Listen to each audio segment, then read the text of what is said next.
Bonsoir tout le monde. Je voudrais d'abord vous remercier d'être là, pour votre présence.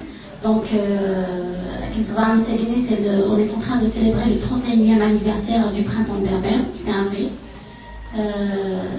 Nous avons l'honneur aussi aujourd'hui d'accueillir ici à la Maison de la Culture Moulid Maamri de Tizi Ouzou, Monsieur Douleli Abdelazak, qui est professeur à l'Université supérieure en sciences du langage AG2, Université AG2, et qui est aussi directeur du centre de Tamazirt. Son thème de conférence sera sur le centre Tamazirt, justement, perspectives et conditions de l'aménagement de la langue amazigh. Et la conférence sera modérée par Monsieur Robreni, qui est auteur et journaliste estimé à Tizi Ouzou.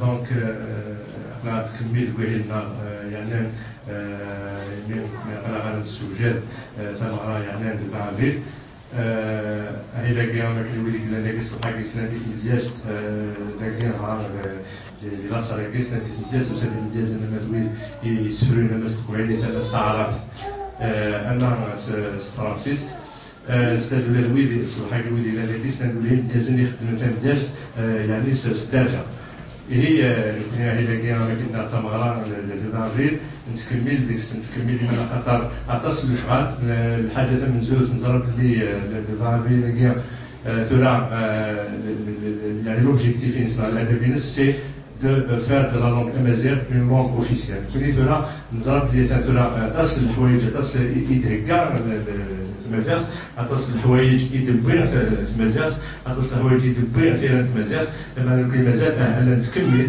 يعني قديشنا بشكل نير تمازيغ تاكين ادب فراريه وزرع في اليوم ويدي قلنا ويدي كتب عن وسنه كاين هذاك من ذلك على الفيبري يعني ثورا زرع اللي عطاس كاين كذا هذاك الكخاف ولا معمر هو كذا اليوم وخاف يجمع لنا عطاس الحوايج انا الويلي كتبان انا الويلي يتسالون انا الويلي يخدم السينما انا الويلي يخدم التياتر ونكون غنكمل ديك القضيه كاع يعني قال اين بغا انا والغرس تمازيغ بشكل نير اتيدي توثلايث اوفيسيال هي مهمة عطلة لو نتصل أصوات الناس قرارية الناس قرارية ما كنتي تقدم ملتمسنا ويحوجنا يعني بشكل غني عن التعريف لمعنى تنتقيون كرا الكوين يورانا كرا الكوين يشوفنا كرا الكوين يقدش ولا نتساليون يقدش أنا تصل في مزيان اليوم يدي بينا تصل يسالي في مزيان ومازال يتكمل ما خاطر بالسلاويت الشغل ينس ويلي تبعنا ويلي تبعنا يتبعين يتسالوا مع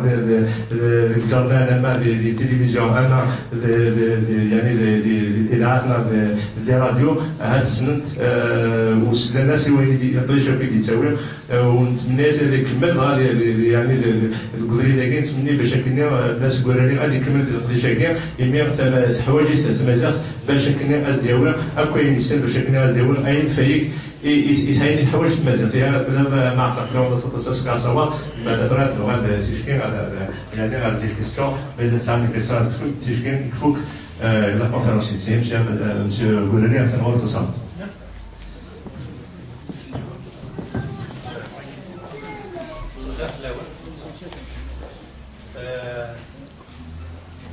كانوا نديروا كلمة كوراري كلمة تيزي وزو زرب لا فامي كوراري كلمة دوراري دوراري لا c'est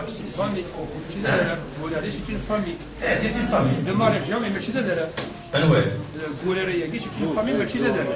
Non, je connais les Gourari. Il y a des Gourari, parce que moi je suis Tizi Ouzou. Je connais la famille Gourari, Tizi Ouzou. C'est la famille Dourari, donc c'est pas la même chose. Ce sont deux familles différentes. Voilà, c'est tout ce qu'il y a. J'ai envie tout simplement de vous dire que je suis très heureux d'être parmi vous. Ça fait un bon moment que je ne suis pas venu à Tizi. C'est toujours un plaisir de revenir dans mon lieu de naissance. Puisque l'occasion aujourd'hui, j'ai entendu parler tout à l'heure quelqu'un, peut-être par provocation, il disait aujourd'hui c'est le 16 avril, la journée de la science. Je vais quand même vous dire 2 ou 3 mots si vous me permettez. Et ensuite, vous allez voir qu'il y a un lien quand même avec la conférence qui est prévue. Le 16 avril, il a été déclaré en Algérie journée de la science, Yom el-Ilm. Yom al-Ilm, bon, il faudra qu'on ne fasse pas dans la confusion des gens, parce que la science dont il s'agit, c'est-à-dire celle de Ben Badis, n'est pas la science, par exemple, universitaire, ce n'est pas la science dite profane, ce n'est pas la science qui a pour objet l'intellection des faits et des événements, de la société et des objets, de la nature, mais c'est la science religieuse. C'est ce qu'ils appellent dans ce domaine al-fiqh. Al-fiqh en arabe, d'ailleurs, القارئ تاع النص يفقه الحاجة زعما يفهم يتمليح. مي لا شو يفهم الدين، دونك الأمور الدين ماشي الأمور النظام. Toute la question est là. Mais quand officiellement on parle de ces avis journée de la science, on fait dans la confusion des genres, il ne s'agit pas de la même science.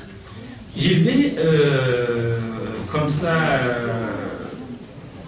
à titre de comparaison, vous parlez par exemple de la journée internationale de la science qui, elle, se tient le 10 novembre et non pas le 16 avril. C'est une journée internationale, c'est pas comme le 16 qui est une journée nationale complètement dédiée à Ben Badis, qui était un simple réformateur religieux. Ce n'était pas un savant.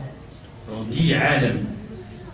Alim din, c'est quelqu'un qui avait un grand savoir en matière de religion, donc de religion islamique plus particulièrement. Ce n'était pas un savant, n'a pas écrit des dictionnaires, n'a pas écrit des grandes études sur quoi que ce soit. C'est un religieux. La journée mondiale de la science, l'année passée, elle a été dédiée à la paix et au développement. Elle a été célébrée le 10 novembre, c'est tous les 10 novembre qu'on fait ça. Et par exemple, l'un des thèmes, parmi les thèmes qui ont été abordés durant cette journée, c'était par exemple les gènes et la santé. État des lieux des mathématiques, croissance et économie du savoir dans les pays en voie de développement, ça nous concerne.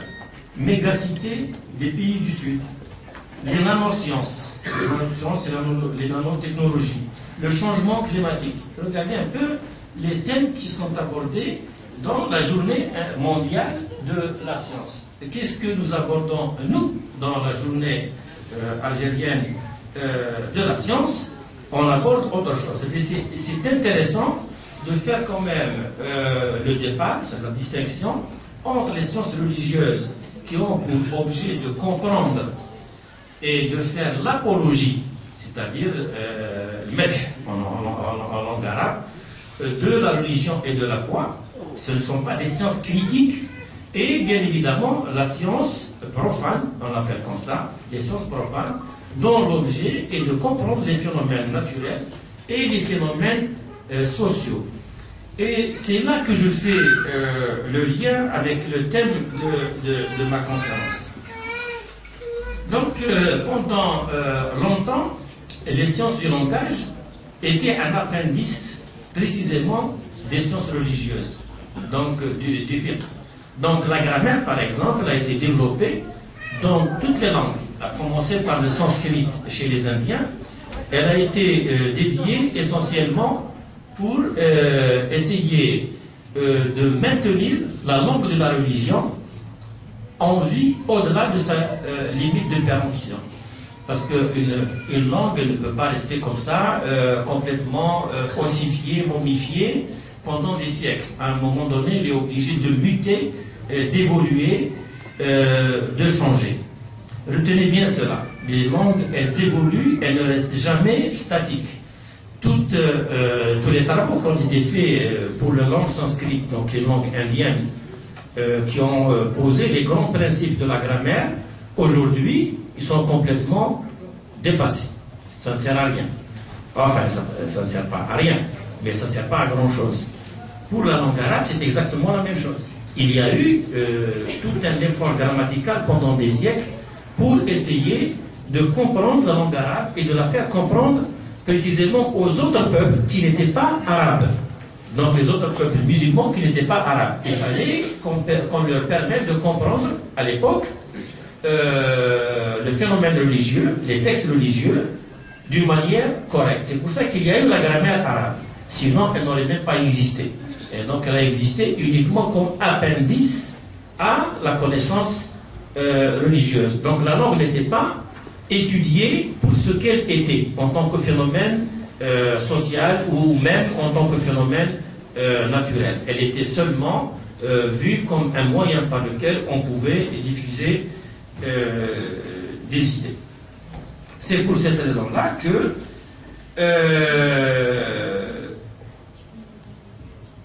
le premier point de vue, c'était la grammaire, la connaissance de la langue, au service de la religion, au service de la foi.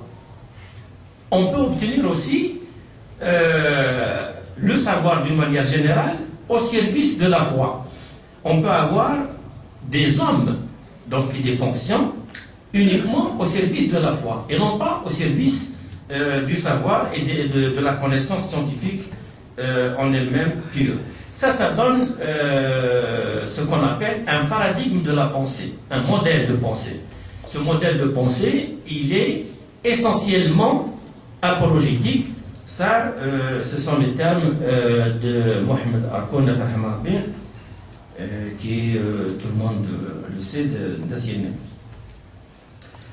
La science profane est uniquement au service de la connaissance scientifique.